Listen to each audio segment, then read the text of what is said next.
Good evening students. पिछली कक्षा में हमने प्रेजेंट सिंपल टेंस के बारे में डिस्कस किया था। आज हम उसके बाद में जो दूसरा टेंस है प्रेजेंट कंटिन्यू, उसके बारे में डिस्कस करेंगे। तो प्रेजेंट कंटिन्यू, कंटिन्यू के अंदर अपना खुद का अर्थ छुपा हुआ है कि कंटिन्यू का मतलब होता है लगातार, यानी किसी क्रिया का लगातार चलना, किसी कार्य का जारी रहना कंटिन्यू कहलाता है। तो क्या पहचान होती है प्रेजेंट कंटिन्यू टेंस की? तो देखिए यहाँ पे लिखा हुआ है कि किसी भी हिंदी वाक्य के अंत में रहा है, रही है, रहे हैं, रहा हूँ और रही हूँ, यानी ये शब्द आपको कहीं पर भी दिख जाए किसी वाक्य के पीछे, तो समझ जाना है कि वो प्रेजेंट कंटिन्यू टेंस है। ये इस टेंस की पहचान है। जैसे मैं पढ़ रहा हूँ, तो यहाँ पे रहा हूँ इसका मतलब ये प्रेजेंट कंटिन्यू है। वे खेल रहे हैं, तो खेल रहे हैं, यानी इसके पीछे रहे हैं शब्द आया हुआ है, तो ये प्रेजेंट कंटिन्यू टेंस है। अब दूसरे नंबर पे इसकी बात करते हैं हेल्पिंग वर्ब की। हेल्पिंग वर्ब का मतलब होता है सहायक क्रिया। तो इस टेंस के अंदर हेल्पिंग वर्ब के रूप में इज़, आर, एम का प्रयोग किया जाता है। अगर सब्जेक्ट सिंगुलर है, ही, सी, इट या कोई भी किसी व्यक्ति का नाम आया हुआ है, तो वहाँ पे आपको हेल्पिंग वर्ब लेनी है इज़ काम में लेनी है। अगर सब्जेक्ट प्लूरल है तो आपको आर हेल्पिंग वर्ब काम में लेनी है। अगर सब्जेक्ट आई है तो आपको हेल्पिंग वर्ब एम काम में लेनी है। उसके बाद में आती है वर्ब। वर्ब इसमें फर्स्ट फॉर्म प्लस आईएनजी का प्रयोग किया जाता है। फर्स्ट फॉर्म में आपको आईएनजी ऐड करना है। अब इसमें वाक्य कैसे बनेंगे? वाक्य चार प्रकार के होते हैं: अफर्मेटिव, नेगेटिव, इंटरोगेटिव और इंटरोगेटिव नेगेटिव। तो चारों का आपको फॉर्मूला पता होना चाहिए कि पहले क्या आएगा, बाद में क्या आएगा। तो सबसे ज़रूरी है हमारे को स्ट्रक्चर के बारे में जानना कि वाक्य है वो किस प्रकार से बनेगा। तो अफर्मेटिव सेंटेंस की बात करें अगर, तो सबसे पहले आपको सब्जेक्ट लिखना है। सब्जेक्ट के बाद में आपको हेल्पिंग वर्ब लिखनी है। हेल्पिंग वर्ब के बाद में आपको मेन वर्ब लिखनी है और मेन वर्ब के अंदर आपको आईएनजी ऐड करना है। उसके बाद में आपको ऑब्जेक्ट लिखना है। यही है वाक्य का सही तरीका। सबसे पहले सब्जेक्ट, सब्जेक्ट के बाद हेल्पिंग वर्ब के बाद में मेन वर्ब और मेन वर्ब में जोड़ना है आईएनजी और उसके बाद में लिखना है आपको ऑब्जेक्ट। अगर नेगेटिव की बात करें तो केवल एक ही बात ध्यान रखना, हेल्पिंग वर्ब के साथ में नॉट आ जाएगा। अफर्मेटिव में नॉट नहीं था, नेगेटिव में हेल्पिंग वर्ब के साथ में नॉट आ जाएगा। सब्जेक्ट अपनी जगह पे, हेल्पिंग वर्ब के बाद में नॉट के बाद वर्ब की फर्स्ट फॉर्म प्लस आईएनजी और उसके बाद में ऑब्जेक्ट आ जाएगा। अगर बात करें इंट्रोगेटिव की, तो इंट्रोगेटिव एक प्रश्नात्मक वाक्य होता है जो हमेशा हेल्पिंग वर्ब से शुरू होता है। तो सबसे पहले हेल्पिंग वर्ब, उसके बाद में सब्जेक्ट के बाद वर्ब की फर्स्ट फॉर्म प्लस आईएनजी, उसके बाद में ऑब्जेक्ट और अंत में लगेगा क्वेश्चन मार्क। बात करें इंट्रोगेटिव नेगेटिव की, तो सबसे पहले हेल्पिंग वर्ब के बाद में आएगा सब्जेक्ट के बाद में लगाना है नॉट, फिर वर्ब की फर्स्ट फॉर्म में आईएनजी, ऑब्जेक्ट और आपको लास्ट में लगाना है क्वेश्चन मार्क। तो चारों ही वाक्य का आपको स्ट्रक्चर पता होना चाहिए कि पहले क्या आएगा, बाद में क्या आएगा। ये इसका सीक्वेंस है। चारों का सीक्वेंस आपको पता होना चाहिए कि हेल्पिंग वर्ब कब आएगी, वर्ब कब आएगी, सब्जेक्ट कब आएगा। इसके बारे में जानना बहुत ज़रूरी है। अब हम इसके कुछ एग्जाम्पल्स देखते हैं। जैसे आपके सामने लिखा हुआ है, वह विद्यालय जा रहा है। बिल्कुल सिंपल सा सेंटेंस है और एक साधारण वाक्य है। सबसे पहले वह विद्यालय जा रहा है, इसका मतलब यहाँ पे कोई लड़का है। वह विद्यालय जा रहा है, तो वह इसमें सब्जेक्ट है, विद्यालय ऑब्जेक्ट है और जाना वर्ब है और उसके साथ में जुड़ा हुआ है रहा है।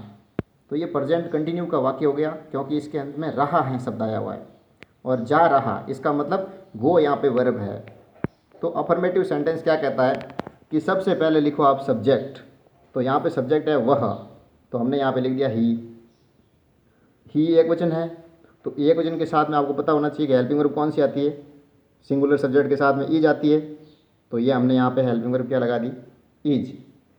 जाना गो है, तो गो में क्या जोड़ना आपको, आईएनजी, क्योंकि वर्ब की फर्स्ट फॉर्म में क्या जुड़ेगा, आईएनजी। तो गोइंग हमने यहाँ पे कर दिया। गो के साथ में हमेशा टू आता है, तो हमने यहाँ पे टू लिख दिया। और स्कूल का स्कूल, क्योंकि ऑब्जेक्ट है तो हमने यहाँ पे ऑब्जेक्ट लिख दिया। उसके बाद में इसका नेगेटिव, वह विद्यालय नहीं जा रहा है। वह विद्यालय नहीं जा रहा है। तो इसमें केवल हेल्पिंग वर्ब के साथ में आपको नॉट लगाना है, ऊपर वाले और इसमें ज़्यादा चेंजिंग नहीं है। केवल हेल्पिंग वर्ब के साथ में क्या है, नॉट आया है। ही की जगह ही, इज हेल्पिंग वर्ब आ गई, नॉट गोइंग टू स्कूल, यानी ये सब्जेक्ट, ये हेल्पिंग वर्ब के साथ में नॉट, वर्ब की फर्स्ट फॉर्म में आईएनजी और गो के साथ में टू आता ही है और ऑब्जेक्ट लिख दिया हमने अंत में। तीसरा है इंट्रोगेटिव। तो पता होना चाहिए इंट्रोगेटिव सेंटेंस किससे शुरू होगा, हेल्पिंग वर्ब से शुरू होगा। तो यहाँ पे हमने इस वाक्य में इज हेल्पिंग वर्ब थी तो हमने काम में ले ली इज, ही सब्जेक्ट, वर्ब की first form plus ING, going to school का टू स्कूल, और इसका इंट्रोगेटिव नेगेटिव, क्या वह विद्यालय नहीं जा रहा है, तो is he not going to school. और देखते हैं इसके कुछ उदाहरण। हम अंग्रेजी सीख रहे हैं। तो सबसे पहले हम यानी वी के साथ में हेल्पिंग वर्ब यानी प्लूरल सब्जेक्ट है तो प्लूरल सब्जेक्ट के साथ में आर आएगी। उसके बाद में सीखना लर्न, इसके अंदर जुड़ जाएगा आईएनजी तो हो जाएगा लर्निंग, और ऑब्जेक्ट है इंग्लिश तो यहाँ पे हमने ऑब्जेक्ट लिख दिया। यानी सबसे पहले सब्जेक्ट, उसके बाद में हेल्पिंग वर्ब, उसके बाद में वर्ब में आईएनजी और उसके बाद में ऑब्जेक्ट। अब इसका दूसरा नेगेटिव देखिए, हम अंग्रेजी नहीं सीख रहे हैं तो केवल हेल्पिंग वर्ब के साथ में आपको नॉट जोड़ना है, और अफर्मेटिव में और नेगेटिव में ज़्यादा चेंजेज नहीं है। तो we are not learning English, यानी केवल सब्जेक्ट के बाद में हेल्पिंग वर्ब के बाद में नॉट, उसके बाद में वर्ब की फर्स्ट फॉर्म में आईएनजी और उसके बाद में ऑब्जेक्ट। तीसरा है इंट्रोगेटिव।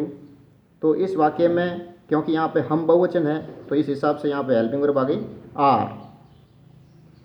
आर के बाद में, यानी हेल्पिंग वर्ब के बाद में लिखना होता है सब्जेक्ट, तो हमने यहाँ पे लिख दिया वी लर्निंग इंग्लिश, यानी वर्ब की फर्स्ट फॉर्म प्लस आईएनजी और ऑब्जेक्ट इंग्लिश लिख दिया हमने यहाँ पे। अब इसका इंट्रोगेटिव नेगेटिव है, क्या हम अंग्रेजी नहीं सीख रहे हैं, तो आर हेल्पिंग वर्ब सबसे आगे आ जाएगी, वी नॉट लर्निंग इंग्लिश। जैसे और देखिए, मैं अंग्रेजी पढ़ा रहा हूँ तो आई एम टीचिंग इंग्लिश, मैं यानी आई, उसके बाद में आई के साथ में हेल्पिंग वर्ब एम आती है प्रेजेंट कंटिन्यू के अंदर, तो हमने यहाँ पे लिख दिया एम। पढ़ा रहा हूँ, पढ़ाना मतलब टीच होता है और वर्ब की फर्स्ट फॉर्म में आईएनजी ऐड हो गया तो ये हो गया टीचिंग, और ऑब्जेक्ट है इंग्लिश तो हमने यहाँ पे ऑब्जेक्ट लिख दिया। ये इसका सीक्वेंस हो गया।